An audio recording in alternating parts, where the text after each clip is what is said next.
안녕하세요. 사연을 부탁해입니다. 오늘의 사연을 소개하겠습니다. 우리 가족의 참 기가 막힌 이야기를 할까 합니다. 우리 집을 잠시 소개하자면 부모님과 형, 그리고 누나가 있습니다. 형과 누나는 이미 결혼을 한 상태이고 저는 결혼 생각도 별로 없고 그냥 시골 마을에서 부모님과 농사를 짓고 있습니다. 그런 우리 가족에게는 다른 가족들과 다른 것이 하나 있는데요. 우리 집은 아빠의 동생인, 그러니까 저에게는 작은 아빠 그리고 작은 엄마를 마치 우리 부모님처럼 챙기며 살고 있어요. 우리 아빠에게 작은 아빠는 아픈 손가락이었다고 합니다. 할아버지 할머니께서 늘 근심이 많으셨다고 하는데요. 그 시절에 병원을 그렇게 많이 다녔다고 하니 가족들이 얼마나 힘이 들었을지 이해가 되기도 합니다. 그런 작은 아빠는 다행히 큰 문제 없이 잘 컸고 작은 엄마와 만나서 결혼까지 했는데 제 어린 시절 기억에 할아버지와 할머니께서 우리 아빠를 붙들고 기뻐서 눈물을 그렇게 흘리던 모습이 생생히 기억이 나기도 합니다. 할머니는 작은 아빠가 결혼한 뒤 얼마 후에 돌아가셨는데 할머니가 눈을 감기 전 우리 막내 결혼하는 것까지 보고 갈 수 있어서 지금 눈을 감아도 원이 없다 라는 말을 했을 정도였어요. 하지만 그 뒤에도 작은 아빠의 삶은 평탄치가 못했는데요. 결혼하고 한참이 지나도 작은 아빠와 작은 엄마 사이에 아이가 생기지 않았어요. 물론 그 시절에 두 분이 검사 같은 걸 해본 것은 아니었지만 다들 작은 아빠의 몸에 이상이 있지는 않았을까 하고 추측만 해볼 뿐이었는데요. 그렇게 두 분에게는 평생도록 아이가 없었습니다. 그런 작은 아빠를 보며 돌아가신 할아버지는 불쌍한 것, 불쌍해서 어쩔까나, 내 업보다 내가 전생에 죄가 많아서 그런 거다. 항상 눈물을 흘리셨어요. 할아버지는 우리 엄마 아빠에게 만약 내가 잘못되면 니들이 우리 대신인 거다. 하나뿐인 네 동생 부부 니들이 신경 좀 써주거라 라는 말을 수시로 하셨어요. 아마도 작은 아빠 부부에게 자식이 없어서 걱정을 많이 하셨던 것 같아요. 거기다 우리 부모님 위로 큰아빠가 한 분 계셨는데 사업을 한다며 할아버지의 재산을 야금야금 가져간 뒤로는 연락도 없는 상황이었고 그러다 결국 할아버지가 돌아가셨다는 연락을 받고 억지로 내려온 듯 했는데 큰아빠 부부는 할아버지가 남긴 집 한 채마저도 본인들이 장남이니 가져가야 한다며 떼를 썼고 얼마 안 되는 돈 때문에 집안 시끄러워지는 거 싫다며 아빠와 작은 아빠가 다 포기하고 그냥 다 줘버린 상황이었어요. 그 뒤로 큰아빠는 고향에 내려온 적도 거의 없었고 제사도 우리 부모님이 다 지냈어요. 그럼 큰아빠는 정말 어쩌다 고향에 내려오는 날이면 아주 고급차에 옷까지 쫙 빼입고 거드름을 피우며 돌아다녔었는데 항상 작은 아빠와 작은 엄마를 무시하기 바빴어요. 특히 큰엄마는 동서는 자식도 없고 서방님도 그 모양이고 동서 팔자도 참 박복하다. 동서 친정도 지지리도 못 살았다며 어쩜 그렇게 동서 인생은 되는 게 하나도 없어? 작은 엄마에게 막말도 서슴지 않았어요. 그랬으니 우리 가족 모두는 큰아빠 부부를 정말 싫어할 수밖에 없었어요. 간혹 내려오게 되더라도 서로 마주치지 않으려고 노력을 할 정도였으니까요. 그래서 더욱 그랬을까요? 우리 엄마 아빠가 우리에게 가장 많이 했던 말은 니들은 작은 아빠 작은 엄마를 니들 부모같이 잘 챙겨야 한다. 니들 작은 엄마 작은 아빠한테 가족이라고는 우리가 전부잖니? 라는 말이었어요. 그리고 우리 삼남매는 정말로 두 분을 친부모님처럼 생각하며 살아왔어요. 심지어 작은 아빠 환갑 때 우리 삼남매가 작은 아빠 친구분들을 모시고 식사를 하기도 했을 정도였어요. 가끔 사람들이 이상한 눈으로 보거나 그런 우리에게 자식들도 아닌데 뭘 이렇게까지 하나? 그렇게 한다고 친자식이 되나? 라는 말을 하기도 했는데요. 그 말을 듣던 우리 형이 부모한테 얼굴 한번 안 비추는 아저씨 자식들보다는 우리 같은 자식들이 더 낫지 않습니까? 그러니 우리 부모님한테 말 함부로 하지 마시죠. 라는 쓴소리를 하기도 했어요. 그런 우리 형제들을 보며 작은 아빠와 작은 엄마는 항상 고마워했어요. 그런데 그런 작은 아빠와 작은 엄마에게는 약간의 문제라면 문제가 있었는데요.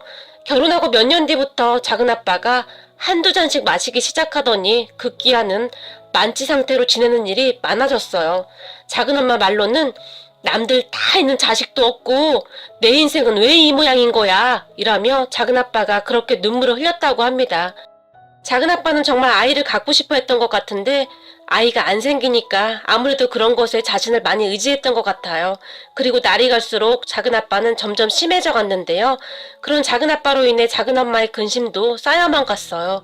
거기다 우리 부모님의 걱정도 이만저만이 아니었는데 평소에는 정말 멀쩡한 작은아빠가 종일 취해서 정신줄을 잃고 참 많은 사고를 쳤거든요. 그중 가장 어이없는 사건이 동네로 들어가는 길목에 도랑이 하나 있었는데 한잔하신 날에는 어김없이 작은아빠가 자전거를 타고 오시다가 그 도랑에 빠져서 허우적거리고 있었고 그렇게 도랑에 빠져 끙끙대면서 소리를 질러댔는데 그곳을 지나가던 동네 사람이 우리 아빠에게 바로 전화해서는 저기 말이야, 자네 동생이 도랑에 빠진 것 같은데 빨리 가봐야 쓰겠구만. 이러는 말을 수시로 하게 이르렀어요. 그 말에 아빠가 뛰어가면 도랑에 빠진 작은아빠가 형님, 나 좀 꺼내줘요. 움직이지를 못하겠소. 그러고 계셨어요. 참 이상했던 것이 항상 같은 위치, 같은 도랑에 빠진다는 거였는데요. 더 어이가 없었던 것은 거기에 물도 많지 않았고 충분히 혼자 빠져나올 수 있는 깊이였는데도 나오지를 못하고 항상 우리 아빠를 찾았어요. 어느 날은 아빠와 제가 그 주변에 뭔가 걸릴 만한 것이 있는지 확인을 하기까지 했답니다. 그리고 그 다음 날이면 아빠가 정신이 든 작은아빠에게 너 한 번만 자전거 타고 해롱해롱 대다가 그 도랑에 빠지면 내가 아주 가만 안 둘 거다. 내가 창피해서 살 수가 없어. 라며 몇 번이나 불호령을 내렸지만 그 뒤에도 작은아빠는 도랑에 자주 빠졌고 그런 작은아빠로 인해 우리 부모님과 작은엄마의 근심은 깊어져만 갔어요. 그러던 어느 날 우리 아빠가 기가 막힌 것을 생각해냈는데요. 엄청 큰 팻말을 만들어서 거기에 주의, 도랑에 빠질 수 있으니 주의바람. 특히 내 동생 김동수는 더욱 주의바람. 한 번만 더 빠지면 안 꺼내주겠음. 뭐 이런 내용들을 썼는데요. 아주 빨간색 글씨로 큼지막하게 적어서 세워뒀어요. 그 팻말을 보며 동네 사람들 뿐만 아니라 가끔 들어오는 외지인들이 신기한지 핸드폰으로 사진 촬영을 하며 박장대소를 하기도 했는데 그렇게 얼마나 지났을까요? 그 도랑 팻말을 보러 외지인들이 일부러 찾아오는 진풍경이 벌어지기도 했는데 아니 여기가 라스베가스인가? 어딘가 있는 그 유명한 사인 간판도 아니고 도랑 앞에 있는 커다란 팻말이 사진 찍는 명소가 되었어요. 그 덕분에 우리 동네 슈퍼 아줌마는 외지인들이 많이 찾아와서 매출이 많이 올랐다며 작은아빠에게 가끔 막걸리를 공짜로 주기도 했어요. 그러면 우리 아빠가 그 슈퍼에 득달같이 달려가서는 어이 김씨 아줌마, 내 동생한테 물어보니 아줌마가 내 동생한테 막걸리 공짜로 준다고 하던데 한 번만 더 주기만 해봐. 내가 아주 가만 안 둘라니까. 라며 경고를 하기도 했어요. 그런데 그것이 통하긴 통한 것인지 그 뒤에는 작은아빠가 더 이상 도랑에 빠지는 일이 없었어요. 다만 어느 날 팻말을 빼서 우리 집으로 가지고 와서는 형님, 이건 고만 좀 치웁시다. 라며 멋쩍은 표정으로 말을 했지만 너 그거 당장 그대로 세워둬. 안 그러면 돌아가신 아버지 사진 크게 뽑아서 그 옆에 더 크게 걸어둘라니까. 아빠가 작은아빠에게 화까지 내면서 말을 했고 그런 아빠의 상화에 결국 작은아빠가 도랑 옆에 팻말을 다시 꽂아주기까지 했어요. 그 뒤부터 작은아빠는 아무리 취해도 저 멀리서 팻말을 보고는 조심조심 자전거를 타고는 무사히 들어오게 되었어요. 하지만 작은아빠는 여전히 농사는 뒷전이었는데요. 그랬기에 그 농사를 우리 부모님과 저 그리고 작은엄마가 같이 했다고 보시면 될 것 같아요. 작은아빠와는 달리 작은엄마는 참 억척 같은 분이셔서 홀로 농사를 지었거든요. 그랬던 작은엄마는 우리 부모님을 믿고 의지할 수밖에 없었는데요. 형님, 이건 어떻게 해야 해요? 아주버님 큰일 났어요. 라며 아주 수시로 우리 집을 왔다 갔다 했으니까요.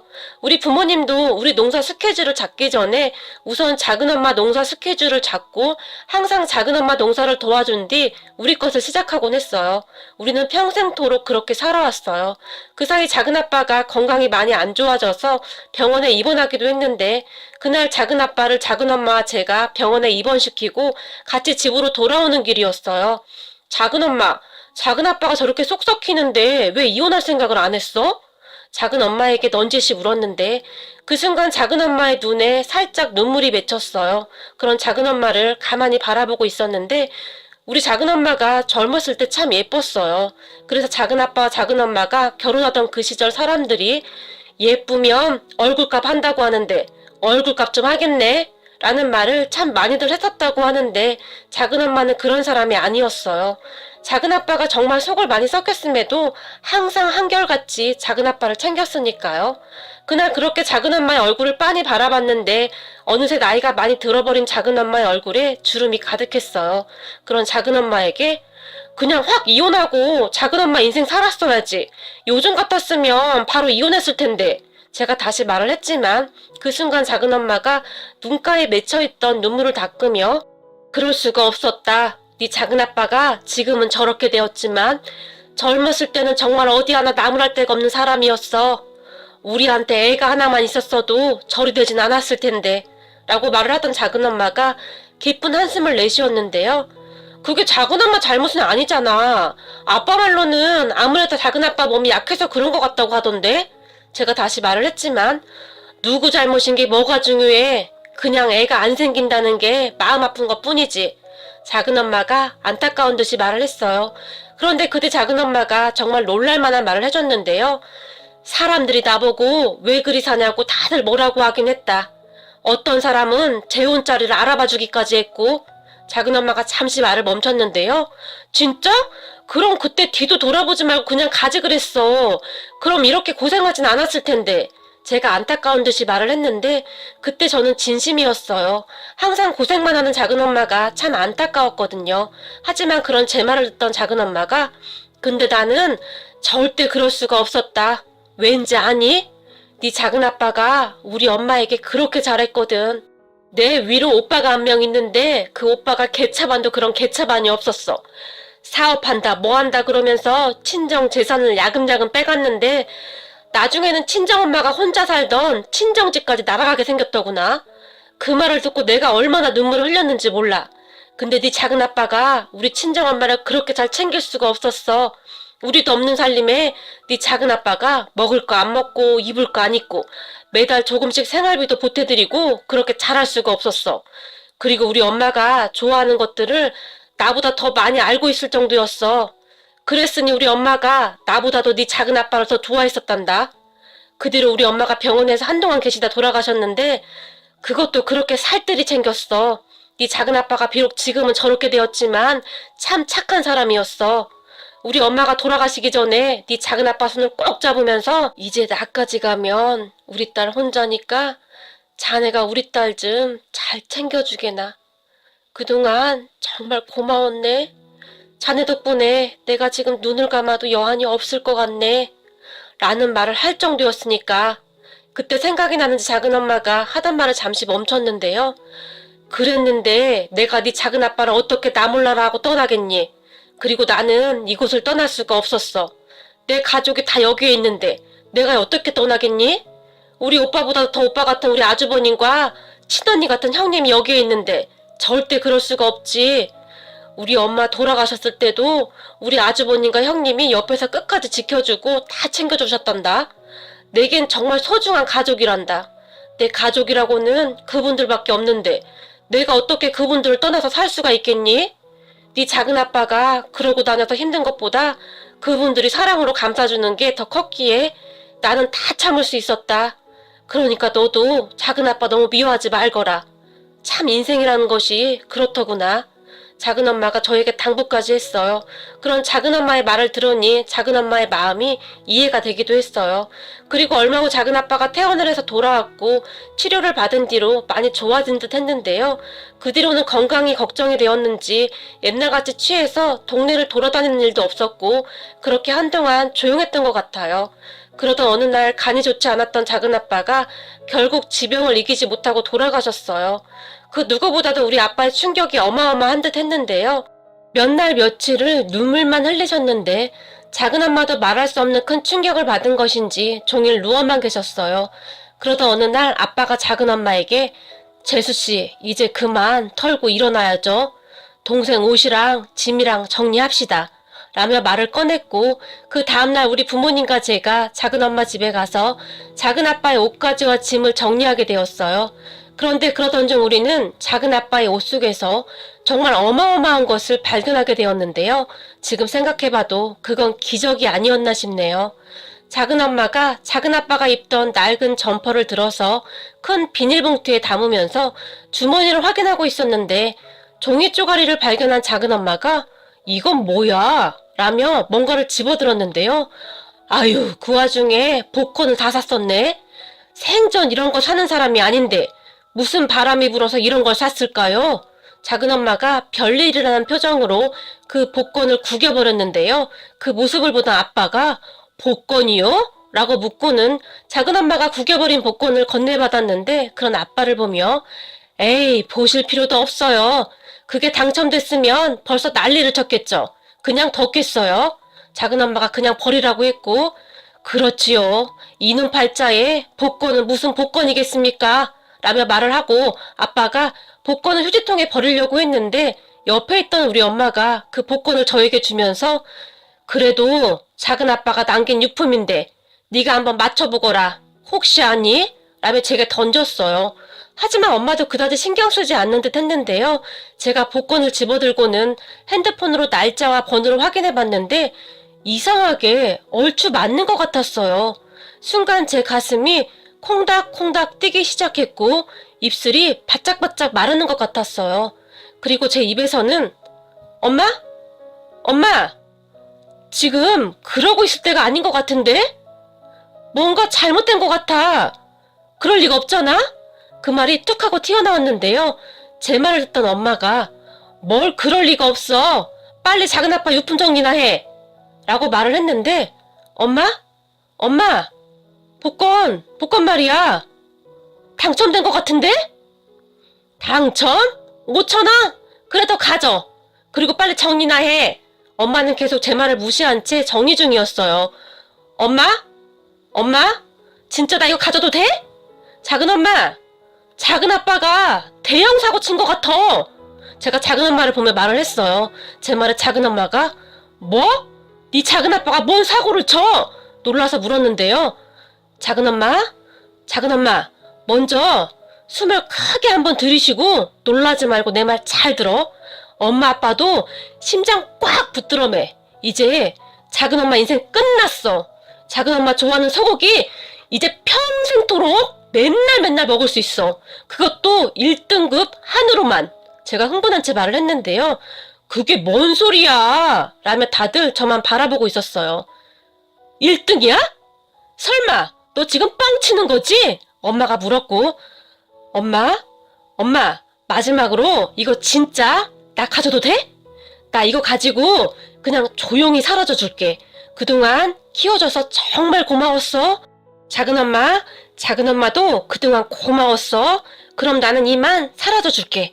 라며 제가 복권을 주섬주섬 주머니에 집어 넣었는데요. 엄마가 아빠를 보며 여보! 유진이 저거 잡아! 유진이 꼭 붙들고 있어봐! 그렇게 저는 엄마와 아빠에게 붙들려 있었고 무슨 영문인지도 모른 채 작은 엄마가 제 주머니를 뒤졌는데요. 그렇게 복권을 꺼내서는 엄마에게 주었는데 엄마가 제 핸드폰을 강제로 빼앗더니 번호를 맞추기 시작했어요. 그리고는 동서! 내 볼 좀 꼬집어봐! 이거 꿈 아니지? 대한민국 만세! 엄마가 큰 소리로 외쳤어요. 그렇게 작은 엄마도 아빠와 같이 번호를 확인하더니 작은 엄마가 그 자리에서 털썩 주저앉아 버렸고 그런 작은 엄마를 보며 아빠가 재수씨 괜찮아요? 라고 묻더니 저를 보며 유진아 너 빨리 가서 물 한 잔만 가지고 와 얼른! 이라고 소리를 질렀어요. 그리고 잠시 후 찬물을 한 컵 들이킨 작은 엄마가 이 사람이 평생토록 고생만 시키더니 마지막 가면서 우리한테 선물을 주고 가나 봅니다. 작은 엄마가 울먹이며 말을 했는데 동서, 우리한테가 아니라 동서한테 주고 가는 거지. 이 복권 서방님이 산 거니까 동서 거지. 동서 그동안 고생 많았어. 이렇게 잘 살아줘서 항상 고마웠는데 드디어 우리 동서한테도 해 뜰 날이 오는구만. 엄마가 작은 엄마를 꼭 안아주며 말을 했어요. 그런 엄마의 말을 듣던 작은 엄마가 에이 무슨 말이에요. 아주버님과 형님이 저보고 항상 가족이라고 했잖아요. 그러니 우리 모두 거죠. 그럼 형님은 지금껏 저를 가족으로 생각 안 하신 거예요? 말로만 가족이라고 하신 거예요? 작은 엄마가 서운하다는 목소리로 말을 했지만 동서가 그동안 얼마나 고생했어. 그러니까 하는 소리지. 동서 이제 이 돈으로 편히 살면 되겠다. 우리가 그동안 동서 힘들게 살아서 항상 마음 아팠는데 이제야 마음이 좀 편해지네. 엄마가 눈물을 쏟으며 진심으로 축하해줬어요. 하지만 작은엄마는 우리 가족 이제 고생 끝이에요. 아주버님, 형님, 우리 이제 즐겁게 살아요. 그동안 저 때문에 고생만 한 두 분한테 저도 은혜 갚을 날이 왔네요. 작은엄마가 활짝 웃으며 말을 했어요. 그리고는 아이고 이런 미련퉁이 같은 양반아. 복권을 샀으면 맞춰볼 생각을 해야지. 같이 있었으면 얼마나 좋았어 그래. 작은엄마는 돌아가신 작은아빠가 생각이 나는지 눈물을 쏟았어요. 그렇게 우리는 주말이 지나가기만을 손꼽아 기다리며 주말 내내 가족들이 돌아가면서 불침번을 서며 작은엄마 집을 철통같이 경호하느라 다크서클이 턱 밑까지 내려올 지경이었어요. 그리고는 월요일날 모두가 서울로 상경해서 복권을 바꾸러 갔고 작은엄마가 통장에 입금된 돈을 딱 반으로 나눠서 우리 부모님에게 드렸어요. 우리 부모님이 거절했지만 작은엄마는 절대 안 된다며 정확히 나눠 가졌고 복권을 맞춘 저도 꽤 많은 돈을 받았답니다. 형님, 우리도 이제 맛있는 것도 먹으러 다니고 여행도 다녀봐요. 그 머시기 북극 하와이 말고 미국에 있는 진짜 하와이? 거기도 가봐요. 우리도 이제 좀 즐겁게 살아봐요. 라며 활짝 웃었어요. 그때 우리 부모님과 작은엄마의 삶이 많이 달라졌는데요. 평생 농사일만 하던 분들이었기에 조금씩 여유를 가지고 즐기며 살고 싶다고 하셨거든요. 우리 삼남매도 그런 부모님과 작은엄마를 적극 응원해드렸어요. 어느 날은 엄마가 작은엄마 집에 마실을 갔는데 엄청 비싼 화장품을 어디서 사셨다는데 두 분이서 한껏 멋을 내고 우리 집으로 들어오셨어요. 그런데 두 분의 얼굴을 보며 제가 뒤로 넘어가 버리고 말았는데요. 아니, 여자 강씨 두 명이 들어오는 줄 알았어요.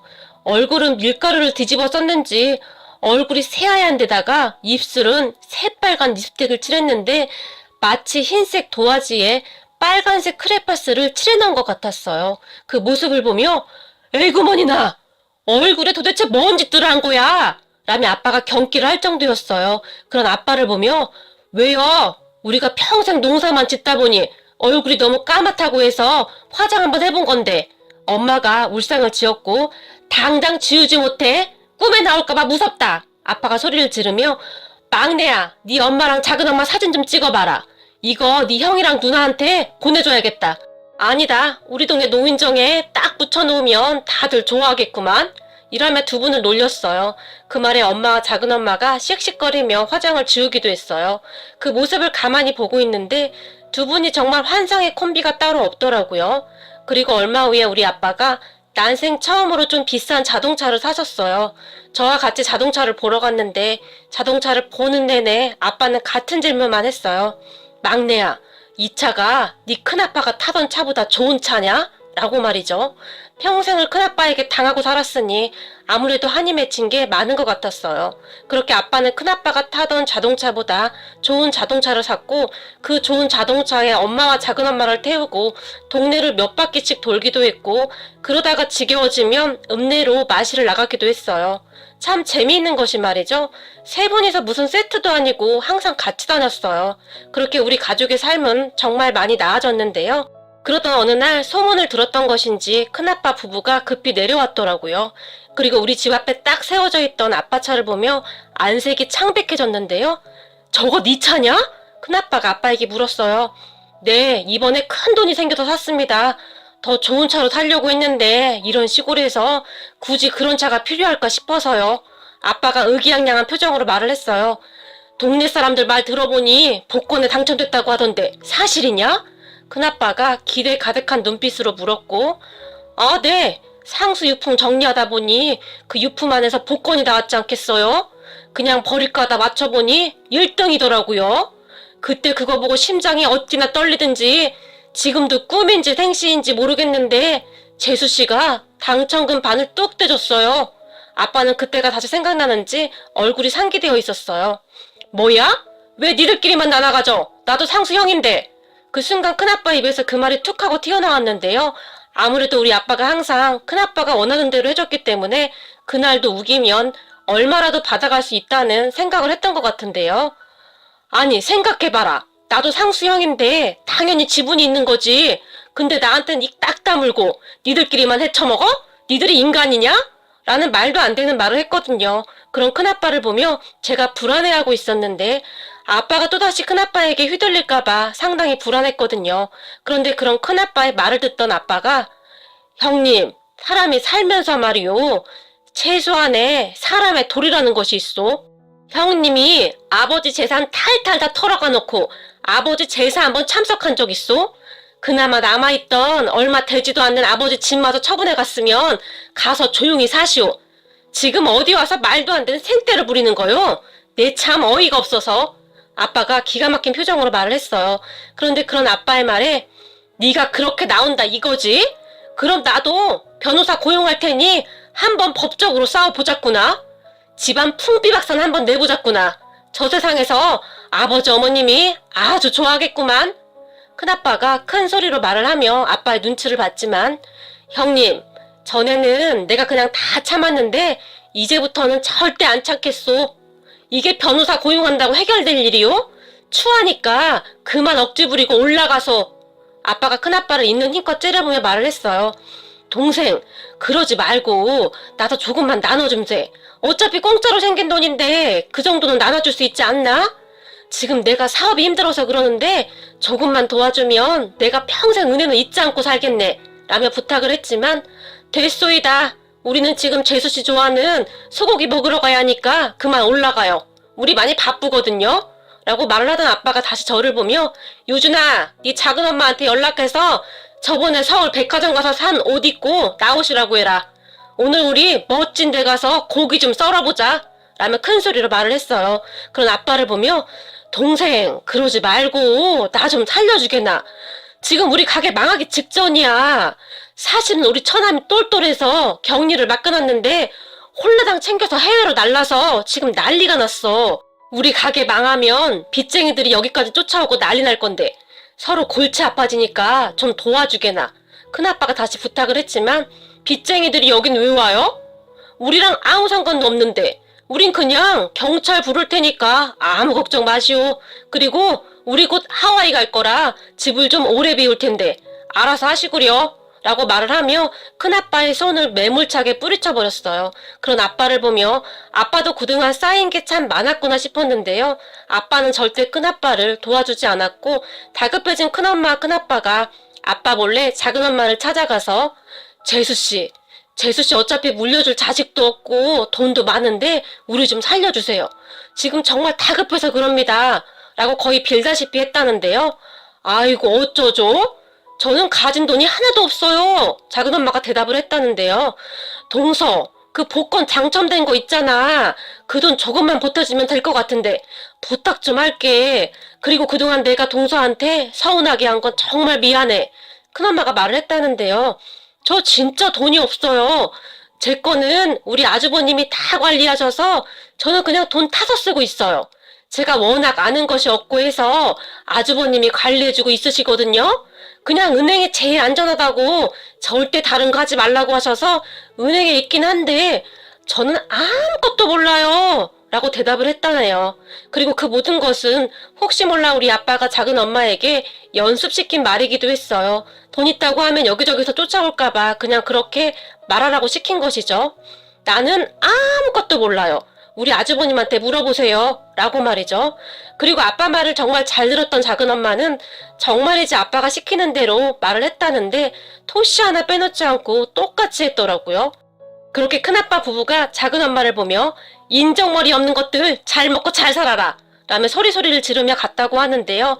얼마 되지 않아 큰아빠 가게가 문을 닫았다는 소리를 들었어요. 그렇게 얼마나 지났을까요?